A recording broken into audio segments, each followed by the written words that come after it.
Good afternoon and welcome to Manor Park Classics. My name's Tim. I'm by myself today for the weekly update. Jim is out and about gallivanting, talking cars with people all over the UK. So he'll be back later on. In the meantime, just me, and here's the first new arrival this week. BMW 635 diesel.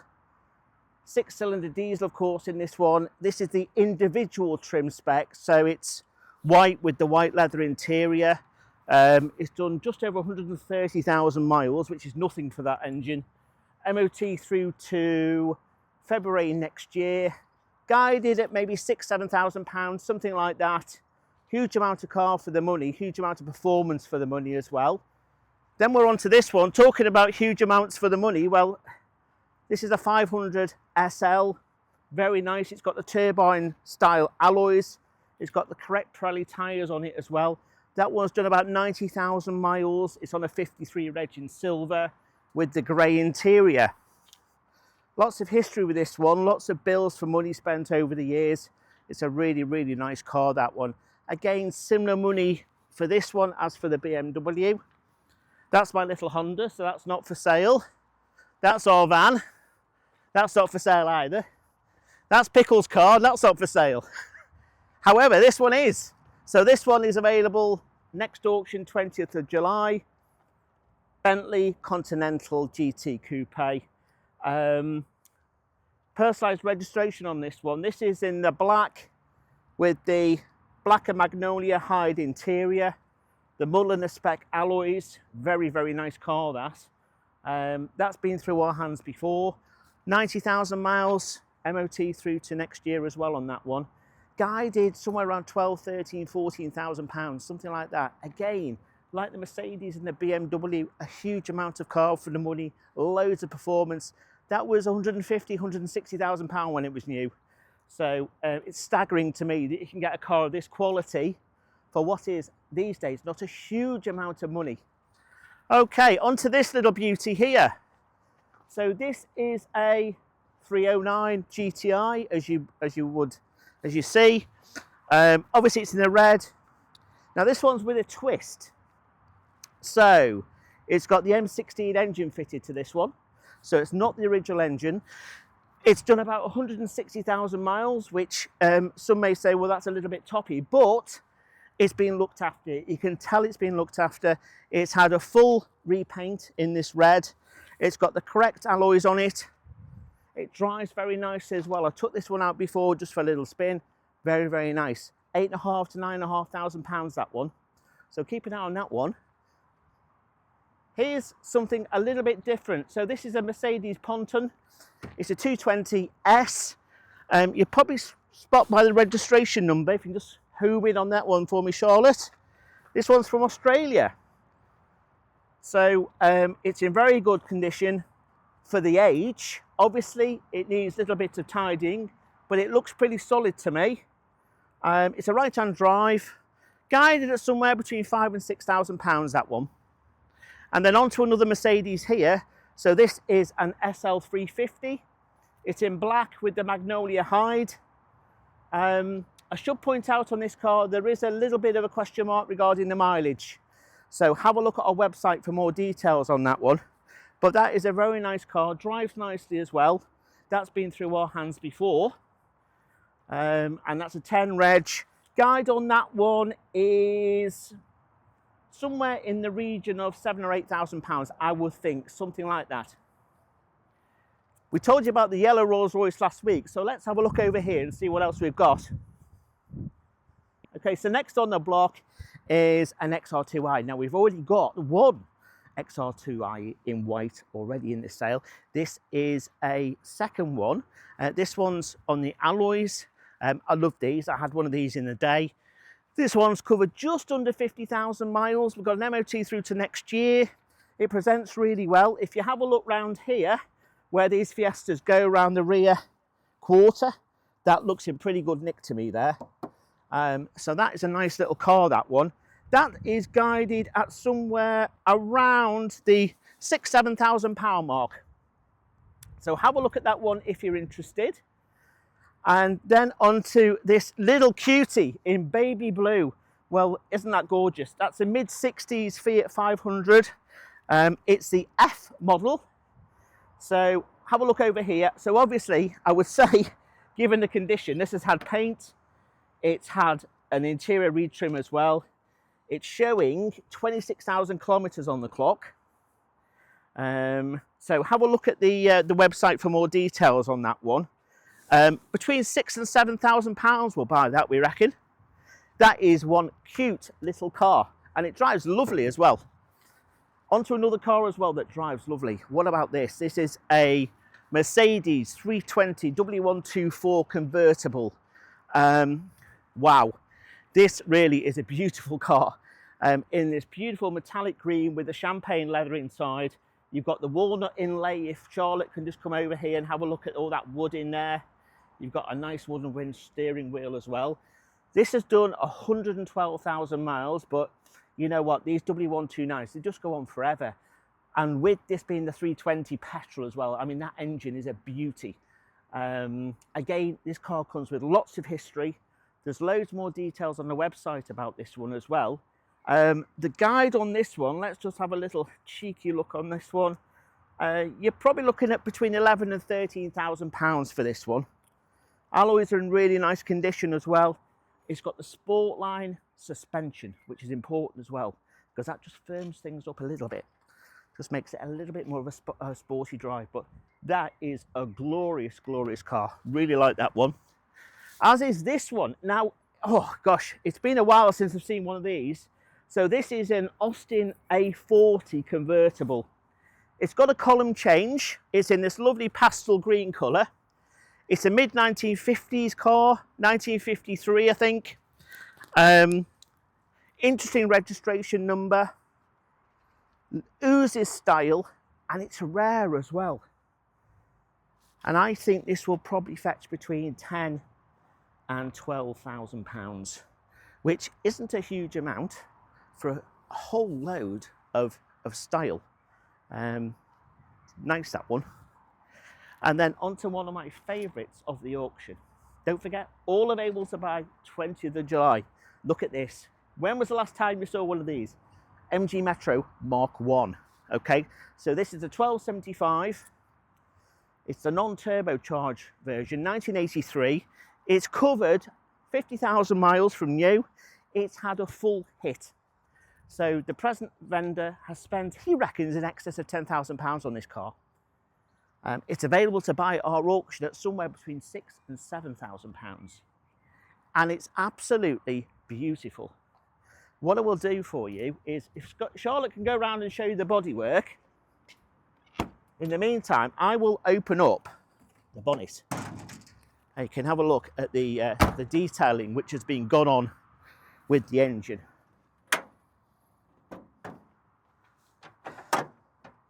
So as you can see, it really is in fine condition for the year.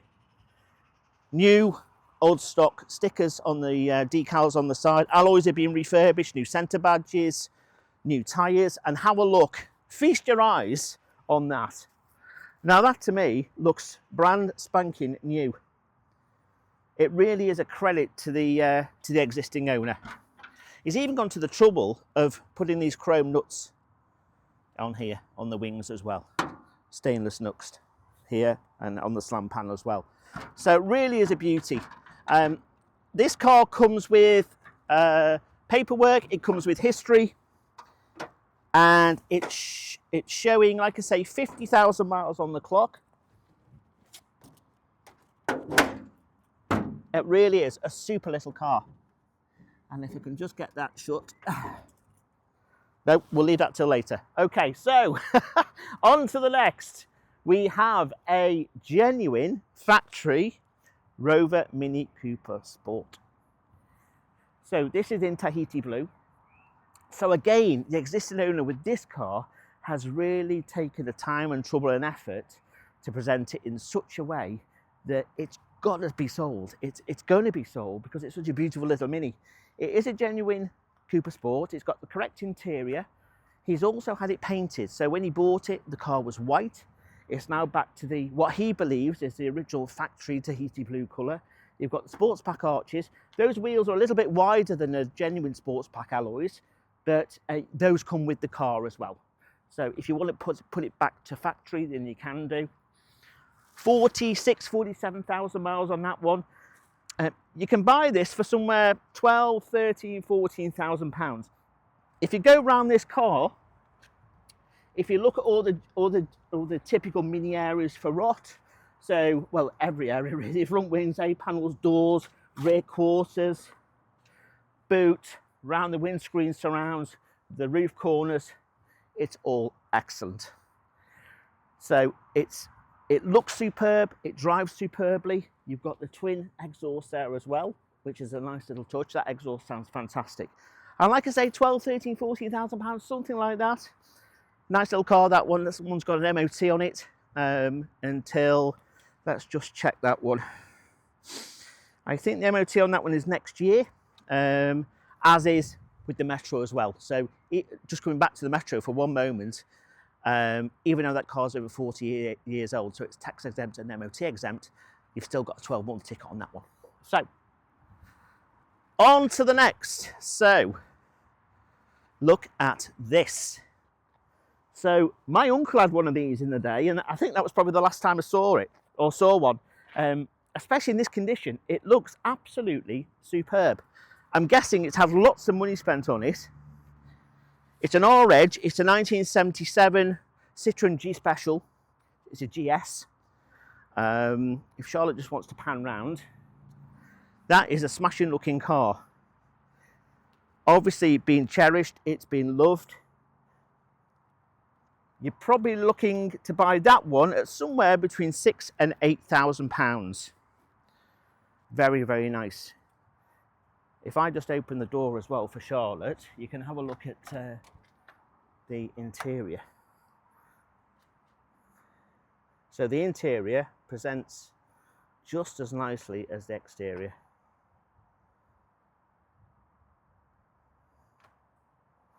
There we go. Okay there, Charlotte. Excellent. Lovely. Okay, so where are we going to go to next? Let's try here.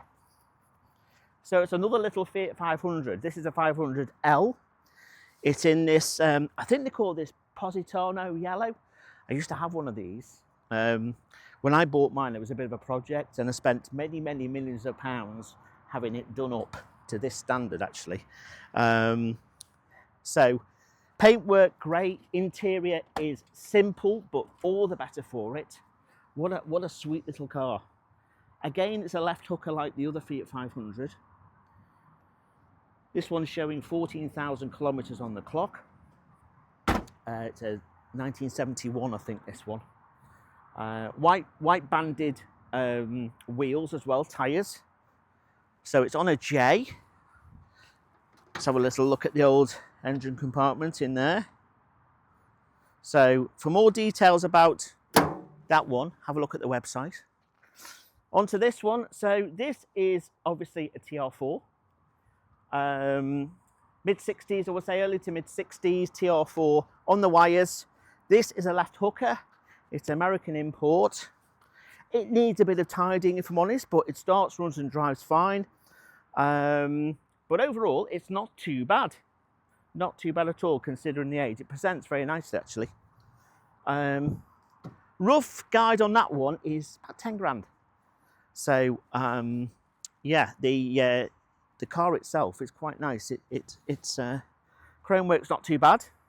And you've got the twin exhaust pipes there as well. So, yep, nice little car for some of that one, for a little summer treat for somebody, as is this one. Now, everybody loves a midget. I can just about get in these days. I don't know whether I put on a bit of weight recently. That might be account for it. But you've got this lovely little midget. This is a rubber bumper. Obviously, it's late 77, 76, 77, around about that time. The thing I noticed about this one is it seems to have the MGF seats in it, which provide a bit more comfort than the standard ones. This one will have the 1500 engine on it. You've got this nice chunky motor litre steering wheel here. The roof is actually in pretty good nick. Not bad at all, that. Nice clear perspex as well on the roof. So, yeah, that's super. I like that. I like that a lot. It's on the Ross styles, of course. And that won't be a huge amount of money, I reckon. That's probably 3 or 4 grand's worth of car. So ideal starter for classic for somebody, that one, I reckon. As indeed this is. So this is an MGF, obviously a later incarnation of the Midget stroke MGB. Nice one, this one. I think the key point with this one, it's a no reserver. So somebody's got a chance to buy a quite, well, hopefully a bit of a bargain MGF. It's a VVC model as well, so it just means it's a bit quicker than standard MGF. 5-spoke alloys, nice green metallic paint, lovely interior. So with the green leather, there's a little bit of wear on the bolster there, but not to be expected. You know, it's done 46,000 miles or so, that one showing. Nice little bit of wood inlay as well. These go really well, and they're not hugely expensive to buy. No reserver, like I say, so look out for that one at the next auction. That one's got an MOT on it as well, and as has this one. So this is a very nice and very rare Fiat X1 9. So these were designed by Bertoni. It's an E, it's a late 80s. I've not seen that many in red, to be honest. So I think this is actually a rare colour for one of these. It presents really well. It's got the later style alloys on there as well. It's done 50-odd thousand miles. Apparently it comes with us lots of history with this one. Above all, this looks pretty solid. You know, you look at the rear arches there, you look at the sills, there's a little bit of a mark there, but that's nothing, that's just cosmetic. Bumpers are in good condition. That is a super little car, that one. Yep, like that one. That is available to buy. A little bit of corrosion there, but just some minor bubbling, really. That is available to buy circa £8,000, which I think is quite good value for money. So here's another exciting new arrival for our auction on the 20th of July. This beautiful early 70s M-Reg Jaguar E-Type V12 5.3. It's a Roadster and it's got the manual box. So it ticks all the boxes really in my book. It's a fantastic looking machine. It's a matching numbers car as well. It's done 47,000 miles. It's guided at somewhere between 65 and 75,000 pounds. I think probably 2 years ago, maybe 3 years ago, this was probably £100,000 plus car. So the values of the E-Types have dropped back slightly, but it could be an opportunity for somebody out there to buy a superb example for considerably less than what they would have paid 2 or 3 years ago. So have a look at our website on more details on this car. So that's the roundup of all the cars which are coming this week, all available to buy at our next auction on the 20th of July. Don't forget, we have viewing days next week, so next Wednesday, Thursday, Friday, prior to the auction, we're open for viewing. If you want to have a look at any of the cars, please pop in and we'll be delighted to show you around the cars and have a look at the paperwork for them. In addition, next week, Steve Berry will be joining us, in addition to Paul Cowland as well. So they will be doing a video on all the bikes which are available for sale and all the cars which are available for sale. So a deep dive on all the cars and bikes so that you know exactly what you're buying. More details can be found on our website, that's manorparkclassics.com. Have a look at our socials as well. So keep an eye on our Facebook page as well for more updates to see what's going on. If you want to know anything about any car, please don't forget as well, give us a ring in the office if you want to. Absolutely no problem with that. Give us a ring in the office and we'll chat through all the cars and chat through the paperwork that we've got with each car. Hopefully that's useful. See you all on the 20th of July.